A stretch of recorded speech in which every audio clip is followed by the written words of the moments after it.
All righty, boys and girls, welcome back to another episode of the Red, White, Claret, and Blue Show with your host, Alex, and we're going to get alliterative with this one. It is Chris Cancun Condit because the Cavs collapsed in the conference semis, and they will not be advancing to the conference finals. Your American villain voices. And as always, the lukewarmiest of lukewarm opinions. Everybody go follow the socials, linked in the show notes, Apple, Amazon Music, YouTube, Spotify. Chris, I'm sorry to pile on, but it was too easy. It was right there. How are you doing, sir? I was doing great right up until you Cancun Condit hangs out in Chesapeake Bay, by the way. That's right. And so, the Cavs lost last night, which you had to point out. But I am behind me is Chesapeake Bay, which is beautiful. And my wife and family and I come up here once a year. We stay at the same house. I will not reveal the location because I don't want anybody else to know about it. We absolutely love it up here. And so, yes, I am on location today. Behind me, literally behind me, is Chesapeake Bay, where we sent the British back. So not exactly at the same point, but the same bay. So you're welcome, Britons who are listening. You had to. Always. Well, listen, clearly with you calling in from your vacation, we are not ending this season early, unlike the Cavs. And hopefully Villa do not end their season 2 games too early as well. Let's dive right into this Tottenham preview because I think this one is going to be interesting, albeit quick. Last time out, we got smoked. It was fairly even for a while, and I think we actually might have even shaded expected goals on the day, but I tested them. They smoked us.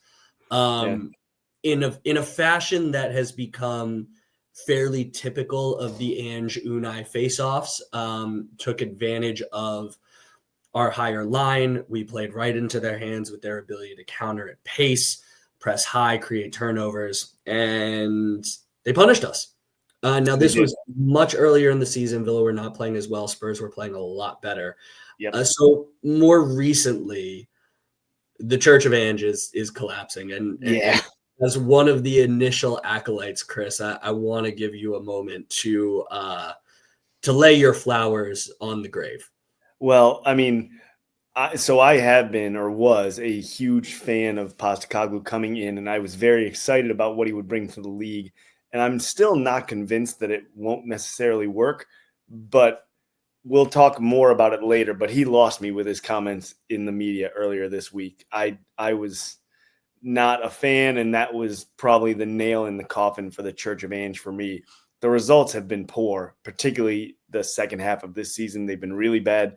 Earlier this season, when Spurs were kind of fluttering around the mid-table, you could still see what they were trying to build, and you could still see a lot of positive things. Like their goal differential at one point was like 17 or something like that, and they were 11th in the table, so they were scoring a lot of goals in games where they were blowing people out, like when they blew out Aston Villa.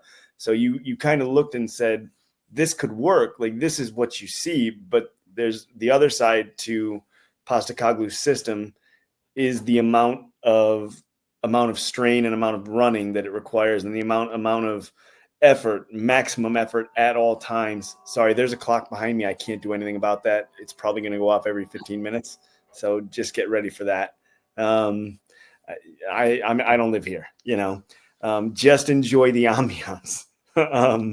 But so the downside is that there's so much demand on the players that it's difficult to make it work for an entire season unless you have 100% buy-in from the players. And maybe he does, but they certainly aren't playing that way. And their results, particularly in the league in the second half of the season, have been terrible.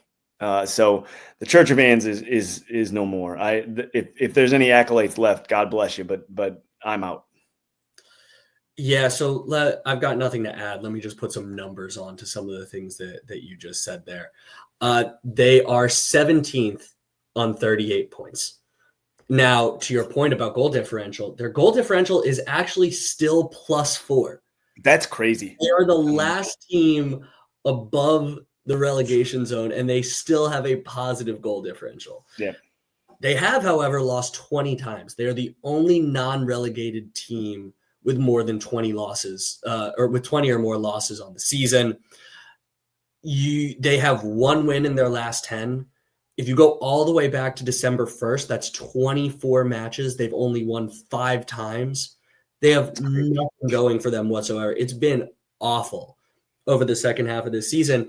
And Ange has the gall to say that they're down where they are because of injuries in the Europa League. That was the comment. Injuries as well. Villa have been dealing with European competition. They're still competing for top 4. So what teams compete in the Europa League every year. And by the way, being in the Europa League, you didn't need to deal for the first time ever with Champions League teams getting knocked down after the group stage. You only played Europa League teams the whole year. So I don't know what he's on about. Now, technically, the big thing at the beginning of the year with him was, in my second year, I win stuff.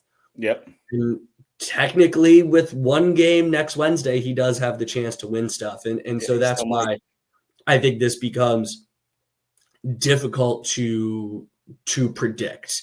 I don't think that their style of play is going to necessarily change, but who's doing it is very up in the air. Ange has said he wants to wrap his players in cotton wool. You look at their last 3-4 games, there have been very few involvements from Heung-min Son, Mickey Van de Ven, Christian Romero. None of them have started in the last 3. Bentancur got one game, was subbed off at half. No Brennan Johnson playing in their last 2. Kulusevski, who's been probably their best player this year, has been in and out. I don't envision any world in which they are playing a full strength lineup on Friday afternoon. I don't see how you could, especially given that the only thing you've got left this season for them is Europa League. And so running the risk of players getting injured or something happening in a totally meaningless game for them. It's a very meaningful game for Aston Villa, but in a game that does not matter in the least, because they won't be relegated, but no one is going to care if they finish 16th or 17th. It's no one would care if they finish 12th or 17th. Both are going to be disappointing seasons, right? At that point, it really doesn't matter. So focus, I would expect that the focus will be on winning Europa, because then at least when they fire Ange, he can stand there and say, hey, I won you the first trophy in forever, and be right, but he's still going to get fired at the end of the season. I just don't see how he survives. I don't. Yeah. And frankly, him saying why he wants to wrap them in cotton wool, you alluded to it earlier. Partially the system in which they play might just be too difficult on the body. Mm-hmm. And you can see that in the fact that they are still dealing with injuries. Dragusin out, Madison out for the year, Bergvall out for the year. Kulusevski has played nearly every game that he's been available. Had a knee knock. Technically, he'll be healthy by Friday. I have to imagine they're going to leave him off and save him for next week. And so the only other guy that I'm looking at is Matthias Tell, who played decent in the earlier game that we had against them. Hasn't really worked. 2 goals, 1 assist, and 17 appearances in all competitions. So, you look at the contributions that Villa have gotten from Marcus Rashford and Marco Asensio. We're complaining about Asensio being terrible, and he's still got 8 goals? Right, yeah. being terrible of late. He really came on like a firecracker. So Ange to me is sort of similar in a way to Marcelo Bielsa. So Bielsa's style of play is different. The swarming press that he likes to apply. But you always saw every season when he was in at Leeds, for example, players would just start to drag at the end of the year, either get injured or be very clearly fatigued. And to Ange's point about the European competition and the cup that they advanced deep in, like they've played 2 more games than Villa. 2 more. 2. It's not like they've played a dozen more games than the rest of their competition. They've played 2 more than like another team that has advanced in Europe and in cups. So they're not the only one here doing this, right? Like there are other teams that are succeeding, that are spending less and have less resources available, and they're making it work. So it's not just the volume of games. No, it can't be. So listen, Spurs gonna attack quickly, gonna press high, gonna be relentless no matter who's in there. But we don't know who it's going to be. But we have no idea who it's going to be. So I think we need to kind of put them aside for a second and let's talk about Aston Villa. Before we get into who's going to play and how Villa approach this game, I want to ask you a simple question. Does moving up the game actually play into Villa's hands? In that we are now playing earlier on Friday than nearly everyone else, 45 minutes ahead of Chelsea. If Villa are able to win now, as opposed to being on Sunday, does that put pressure on other teams as opposed to having the pressure put on us? You know, I saw that question in the rundown, and I thought it was interesting because now it may make me kind of back off my original position of railing against the league. I mean, I still think the optics don't look good of moving the game. But to answer this question, I think it may. You know, that you'll have your result in hand, hopefully a win in 3 points for Villa. So the other teams around us know that they have to win. Now, they likely have that feeling anyway. Like everybody is trying to win everything they can at this point. I mean, they always are, but now you need every point you can get. But it is an interesting thought to think maybe they do feel a little more pressure knowing that if Villa win this game, Villa have 3 points in the bag already. You know, who's to say? But I think it's one of the exciting things to come out of this really bunched up, 4 or even 2-6 right now with the way Arsenal is playing. I'm not saying Arsenal is going to drop down to 7, but it's not impossible. Like it's mathematically possible that Arsenal could finish 7th. That's how tight things are from 2 to 7. Yeah, I tend to agree. I stand by what I said last week. I'm mad for the fans. I'm not necessarily mad because the game was moved. I do think that this helps us. We're fully rested. They're not playing anyone anyway. So let's go out, get our 3 points. And when everybody kicks off on Saturday morning, they are technically looking up at us, even if they do have the game in hand. Yep. So what do you think Villa are going to do? I don't know. Like, I think they're going to go with, I mean, they have a lot of players available. Tielemans obviously still out, but I'm going to go with Emmy, Cash. I think it's going to be Konsa and Pau. I see the argument for Mings, though, given that he played in the last game and played well. And I think this is an Ian Maatsen game, maybe for a different reason than you do. Or maybe because maybe you would think like, oh, you put Luka Dean in to shore up, right? Would be, shore up that left side. I think that you use Maatsen's speed against Tottenham's willingness to press and really try and bring the ball forward and use him to really stretch them defensively on the counter. I think there's opportunities there. That's why I would go with that. Whether or not Emery does, I'm not sure.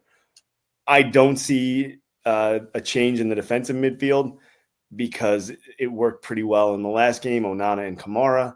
And then I think it's JJ, Rogers, and McGinn, and Ollie Watkins up top, hoping that Marco Asensio returns to the super sub role. Hard to argue with your lineup. Mings' recovery pace, particularly at the left center back, is something appealing. If you're going to maximize Maatsen on the left-hand side, though, I think I want Pau Torres being the one playing the pass over the top to him. But I like the logic of having somebody else that can get in behind and create something on that left-hand side.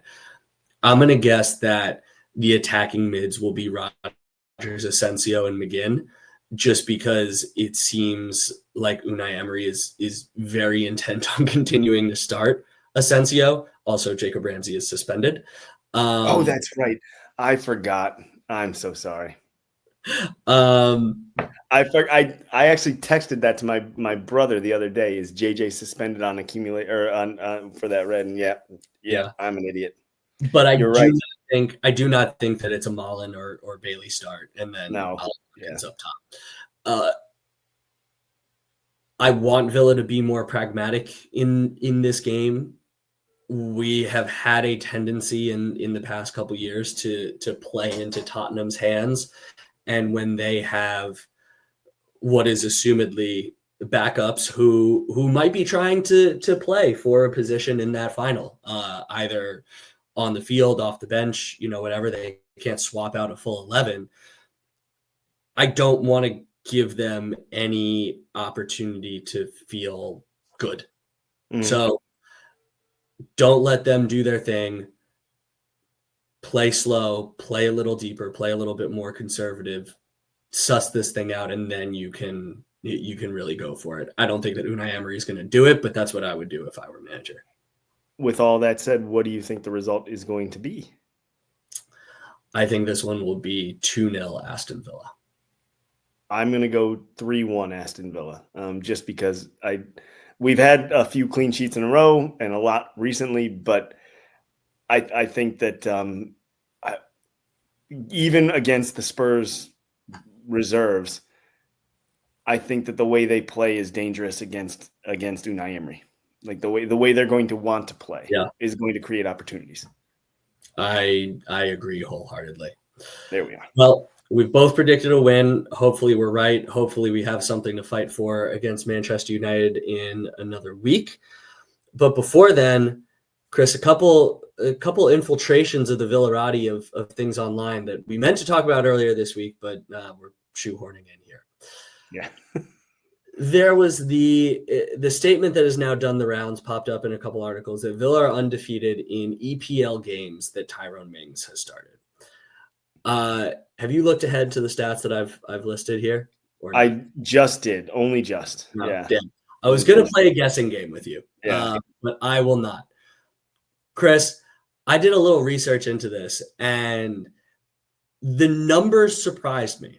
Because as much as you and I are big Pau Torres fans on this podcast, and I think we are typically of the belief that 9 times out of 10, if Pau is healthy, Pau plays because of what he gives us offensively, because of how critical he is to how Villa build up. We also have acknowledged the fact, as you just did, Mings a little bit more sure defensively, better in the air, better in the challenge, marshals the defense a little bit better. Well, it surprised me to find out that in the EPL games they have started, Tyrone Mings has 9 wins. How many wins does Pau Torres have? 9. How many draws has Mings been on the field for?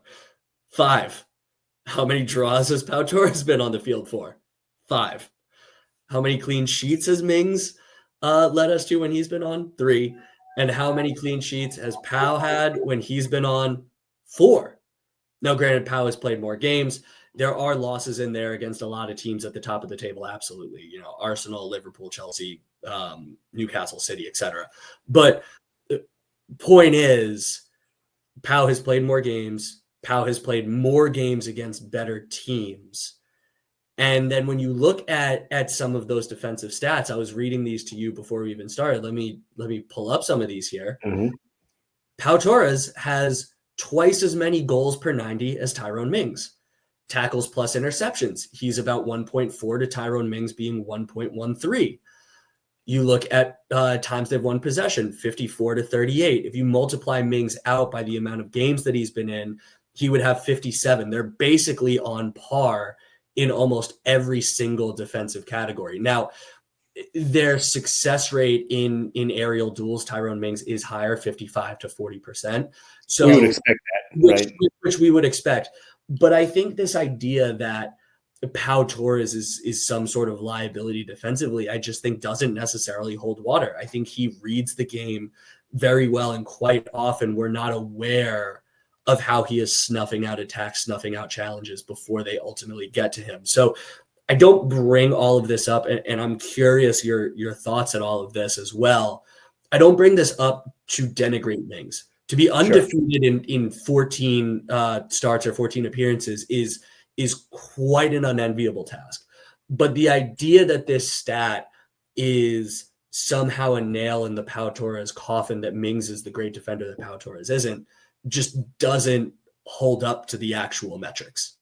Sure. I think there are a couple of things we can look at here, right? First, and it's sort of like what we talked about with Ollie Watkins and John Duran. It's good to have two players who are good. Like, that's not a bad thing. I don't know why this has to happen every time we have two good players at the same position. Why can't we just be happy that we have two good players at the same position? It doesn't make sense to me, and I think it's a strange thing. And maybe we've got some sort of like mental illness because for 20 years we didn't have any depth, so there was no chance that we had two good players at any one position, because most of the time we didn't have one good player at any one position. So like that part I don't get. But also, like, Mings is a very good defender. Mings is a very good defender in the air, on set pieces, on many things defensively that Pau Torres is not necessarily. He's much more physical. There are things he does better than Pau Torres. However, there are also things that Pau Torres does better than Mings, right? So Pau Torres is much better offensively. The attack comes much more naturally and much more quickly with Pau Torres getting that ball from Emi Martinez and finding the out ball, right? I forget, you did the stat, I don't know, maybe a couple of months ago on this podcast, where how many of Emi Martinez's first passes go to Pau Torres. It's an incredible amount, because he's the quarterback then, so to speak, that drives the attack up the pitch. That's something that Mings doesn't do. I mean, he'll bring the ball up, but it's bringing the ball up to then, pass around the back or pass around the midfield. It doesn't spring the way it does with Pau.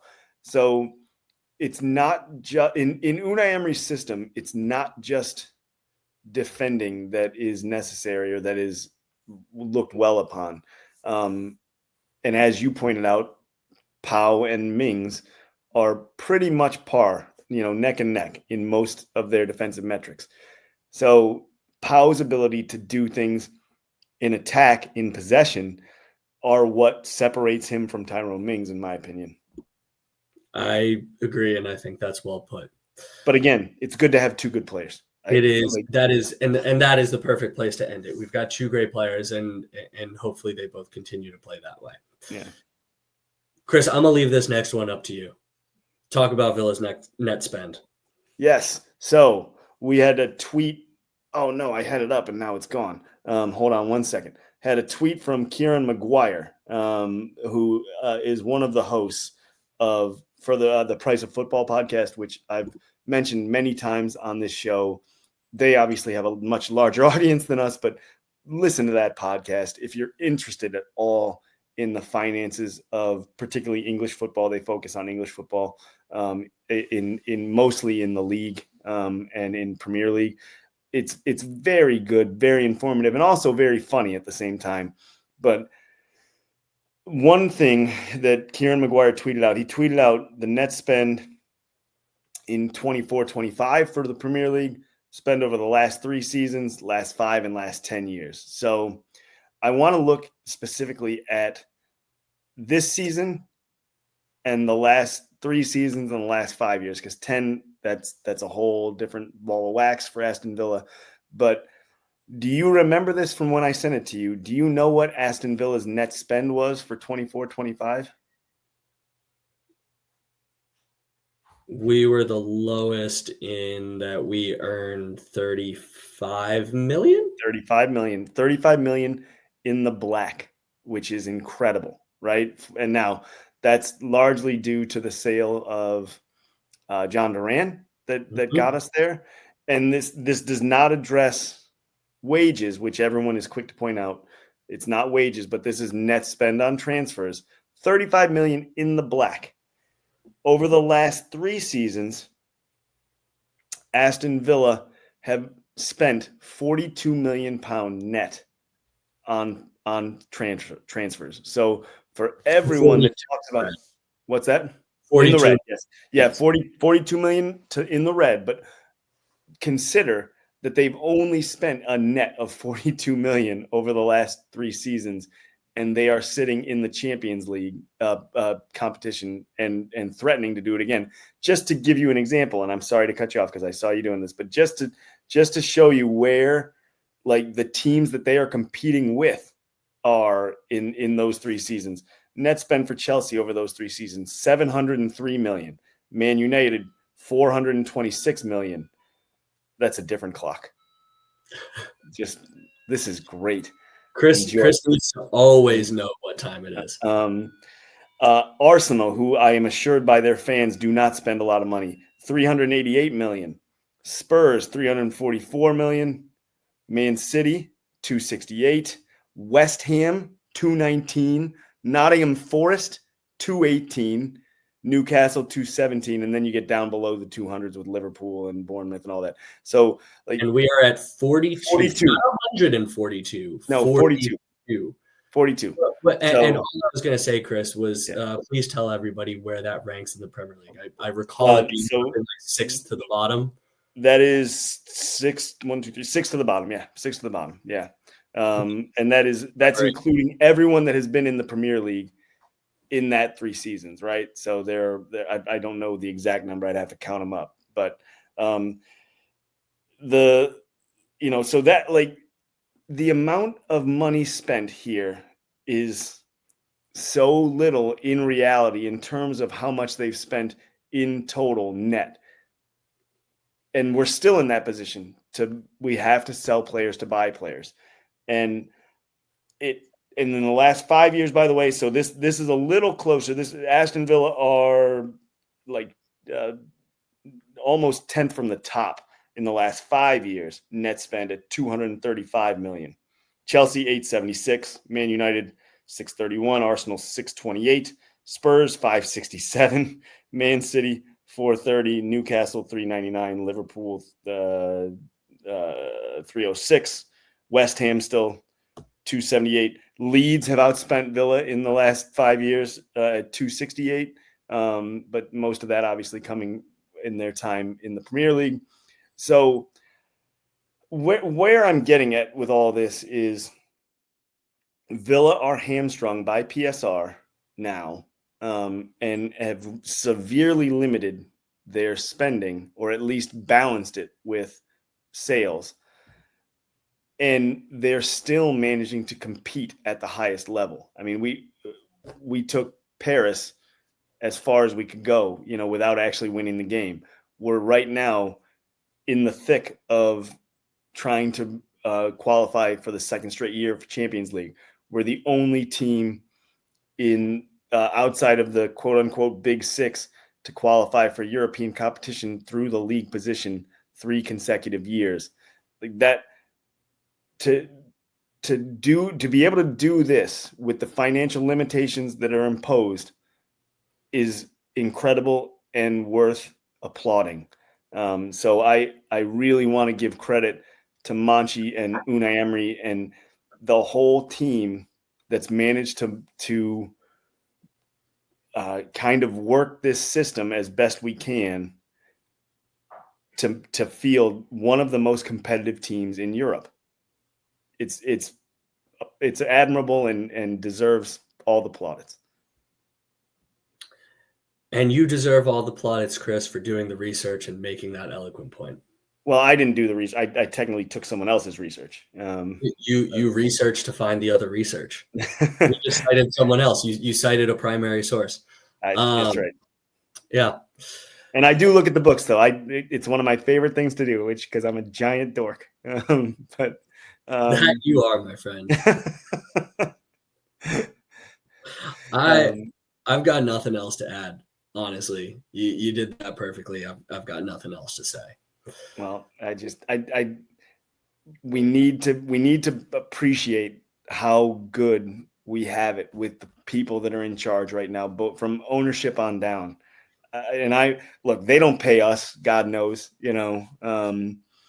but like I remember what it was like, with Doc Tony, and I just don't think people appreciate the level of success that Villa are currently achieving, because we seem to have a very loud contingent of fans that are just complaining about everything.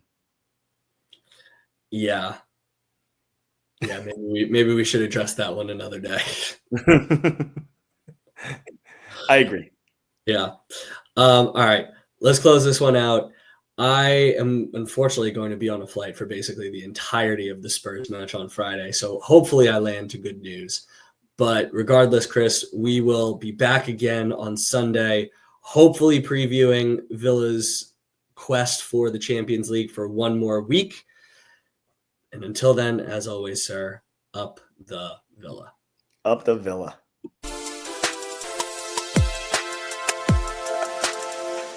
Hi, Mom and Dad.